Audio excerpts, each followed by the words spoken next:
Welcome to Women in Nebraska. I'm Shauna Dorsey here with my co-host, Janae Lynn. And today we are joined by Joy Doll.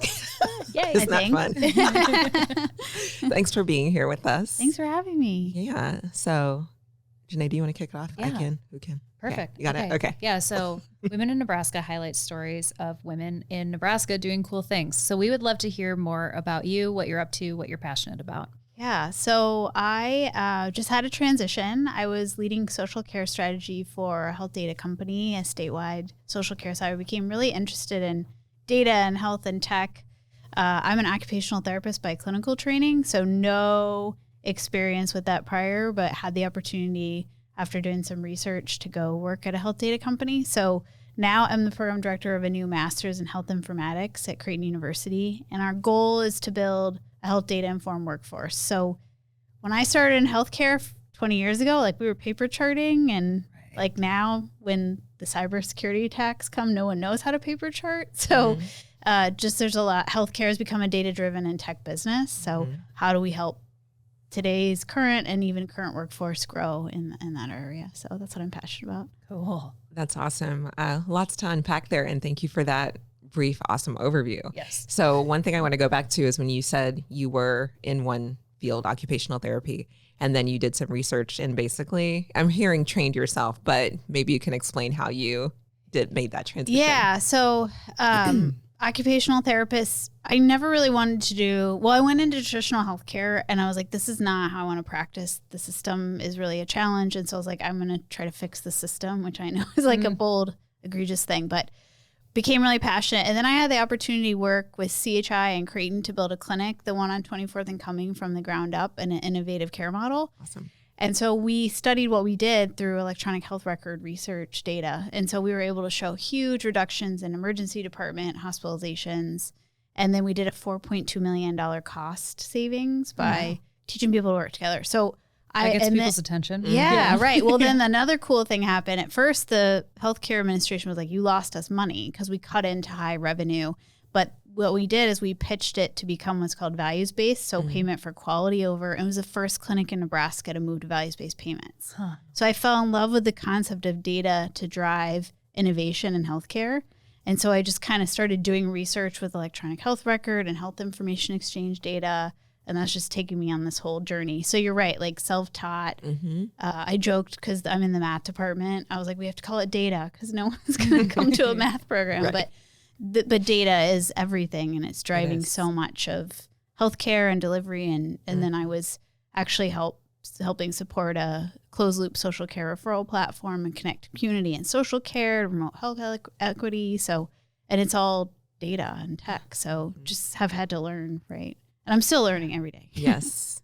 I mean, it seems like you're making numbers cool, you know, and being able to make like cool, innovative, strategic decisions, not based on hunches, but based on the actual facts of what's going on. Right. Yeah, there's huge gaps in data we have around healthcare, especially in like race and ethnicity, gender identity. So there's a lot of work to do. But you're right, when clinicians have all the data, they can make better informed decisions. Right. And there's now patient portals where patients can access their information.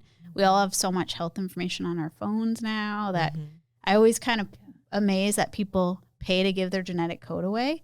But that's essentially what's happening. So there's also a lot of ethics and around artificial intelligence and where our data we generate goes. And so there's just so much to discover related. And then you get into health data and it's supposed to be protected and HIPAA and all that stuff. So right. And there's a lot of open source tech out there that doesn't care. Right. So, yes. Fascinating. When you consent to give things away, you should definitely read the fine print. Like when people have literally paid and given their genetic code to a company that we don't know what they're going to do with that, good or bad. But I mean, we live in a lot of open source, but there's some thought we should be having there, right? So if you're an average listener who doesn't know a lot about this stuff, what is something that you would suggest that they think about, you know, like what would be some flags that may go up for them of like, maybe I should double check, like think about this twice before I just sign the terms and conditions and move forward. Like the ancestry kits. Is that kind of what we're talking about? Yeah, okay. Yeah. I was trying to not name I hear you. Yeah. I'm like, I think I got there without saying what. So good point. Yeah. So I think knowing where your data goes is a really good question, and most people don't know. For example, most people don't know when they look at a patient portal, it's only the health data from that health system. It's not connected. So if you went to like 2 in town, UNMC, and then you went to Methodist and you look at your portal, you only see from one place. So just knowing where your data is going, where it's available, and even how to like get all of it, you have a right to your data. In this country, we have actually laws that you own your own health data. So a health system doesn't, each electronic health record doesn't, you do, but it's kind of hard to track down. So just knowing where it is and knowing that you have data rights, I think are really important things for an average consumer to know. Yeah. So if they did want to get all of their data, what would be their first step? In Nebraska, we actually have really robust health information exchange, but that's more for clinicians. They probably would have to go to their different patient portals and put everything. And right now, a lot of people kind of have to manage it themselves. There is Apple Health and Google Health where you can like choose to share with those tools. But you just want to make sure it's being protected. And there have been cyber attacks of EHRs in 2 of our major health systems here locally. So that also happens. And so just being aware, but it's actually not easy, which is really sad because technically it's your data. Yeah. Right. Yeah. I personally am working through something with a doctor where they're having me pull stuff from all of my history since I've lived in Omaha, which has been 15 years. Yeah. And trying to think of the different places and different health systems and where I can find all of it to get it together is not an easy task. No. And it's kind of ridiculous that you have to coordinate your own care. Like people don't really realize, but our tax dollars paid for all the electronic health records, and the P in HIPAA is not privacy, it's portability. Our data was supposed to be portable and shared, but that's not really what proliferated. So there's still people advocating and policy making to try to make that a reality, but we're just not there yet. Why are you so excited about this? Like, was there like an impetus that started this journey for you, or like this is a big shift? Yeah, I think just really knowing that healthcare, we can't stay with the status quo, right? It's too expensive, it's not effective, and that there are better ways, and that you're right. If the data is there, I mean, electronic health record data is being collected every day. We need to use it to make better decisions and more cost-effective care and just a better experience, because we all have what you're going through, that's terrible. You shouldn't have to remember that. Most people also don't know in the state, we do have an immunization registry called NESIS. You can look up your own immunizations, and tools like that do exist, but even the general public may not know about them, and they're not produced in a health literate way. So that's another big passion for mine, is how do we get data that's health literate to promote equity?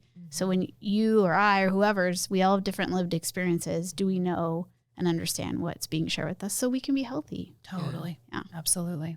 Is one of your drivers also some of the like more preventative care? So how do you become a healthier human? Yeah. Versus what's the other side?